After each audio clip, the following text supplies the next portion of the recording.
अरे भाई हटो, हटो जरा। अरे नीलकंठ वर्णी, मुझे विश्वास था कि आप यहाँ जगन्नाथपुरी में मिल जाएंगे।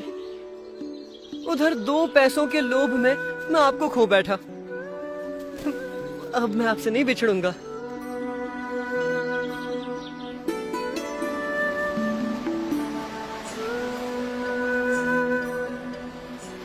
जगन्नाथपुरी की भूमि और जगन्नाथपुरी का समुद्र नीलकंठ वर्णी के संग से पावन हो चुके थे, तो फिर जगन्नाथपुरी के राजा कैसे रह जाते।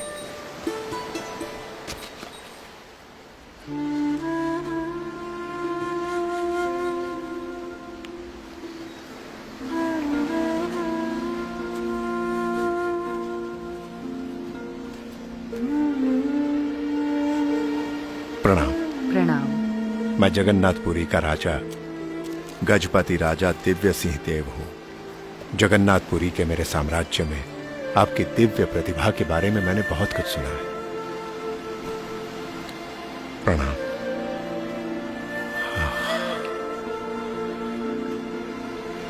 दिव्य, अति दिव्य। आप तो दिव्य अति दिव्य हैं।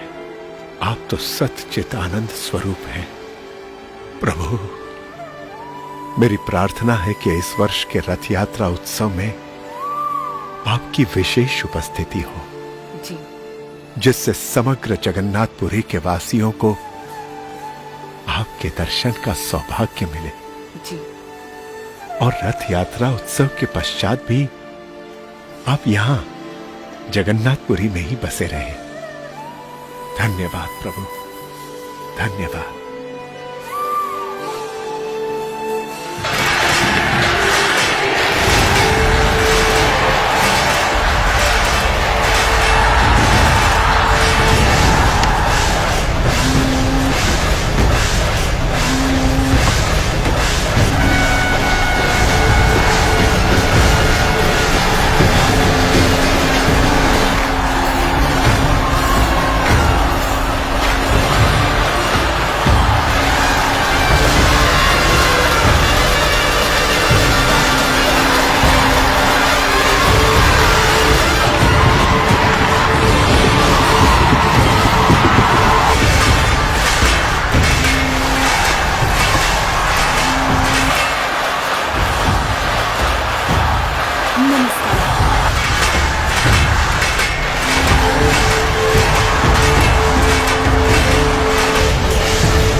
सदा संतुष्ट मनसः सर्वाः सुखमया दिशः।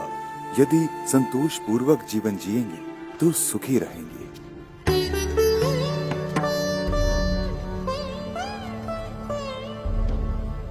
राजधर्म तो आपका लौकिक कर्तव्य है, पर आपके आत्म कल्याण के लिए आपको सनातन धर्म के मूल्यों को अपनाना पड़ेगा।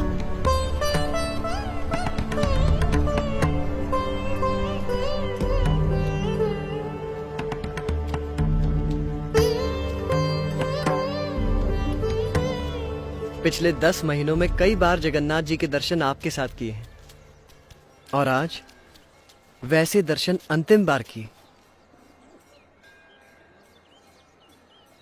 10 महीनों में कभी आपका बहुमान हुआ तो कभी अतिशय अपमान हुआ, कभी आपको अच्छे व्यंजनों का भोजन मिला, और कभी तो आप कई महीनों तक केवल वायु भक्षण कर रहे।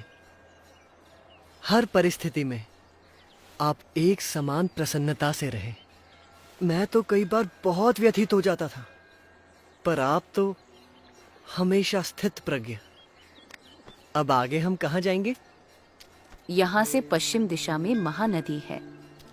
उसी पार करके हम आदिकूर्म, पन्ना नृसिंह, मानसपुर आदि से होते हुए दक्षिण भारत में वेंकटाद्रि चलेंगे।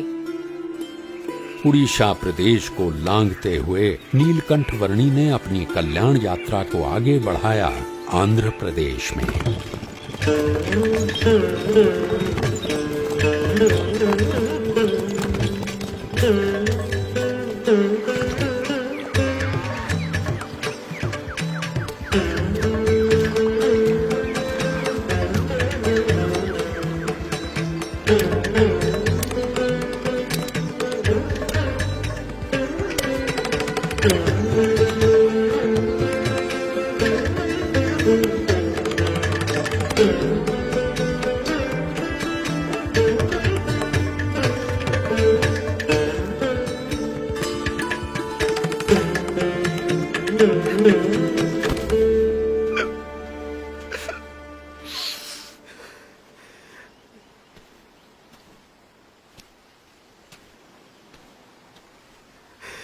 मेरे माँ बाप की स्थिति अभी कैसी होगी?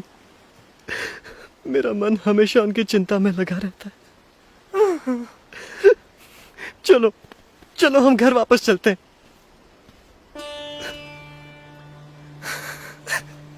तो फिर मुझे जाने दो। उनके देहांत तक मैं उनकी सेवा करूंगा और बाद में आपके पास आ जाऊंगा। कोई बात नहीं जय रामदास, तुम जा सकते हो। पर मुझे आपसे सन्मुख भी रहना है। उनके प्रति मेरा मोह मुझे आपसे दूर कर रहा है। मैं असफल हो रहा हूं।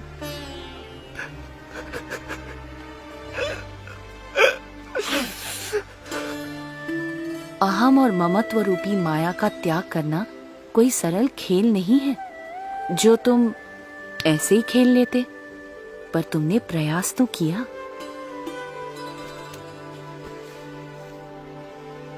जी भैया। और हाँ, जब से तुम्हारे पिताजी ने तुम्हें मुझको सौंपा है, तब से तुम मेरे कहलाए हो। जी नीलकंठ। और जिसे एक बार मेरा संबंध हो जाता है और जो मेरा कहलाता है, उसे मैं छोड़ता नहीं हूँ और उसमें मैं तिल भर जितनी कसर भी रहने देता नहीं हूँ। तो चिंता मत करो। भविष्य में जब तुम्हें वैराग्य की वृत्ति जाग उठे, तब पश्चिम दिशा में गुजरात क्षेत्र में आकर मुझसे मिलना। मुझे तुम्हें साधु दीक्षा देकर तुमसे अच्छे कार्य करवाने हैं और तुम्हारा आत्यंतिक मोक्ष भी करना है।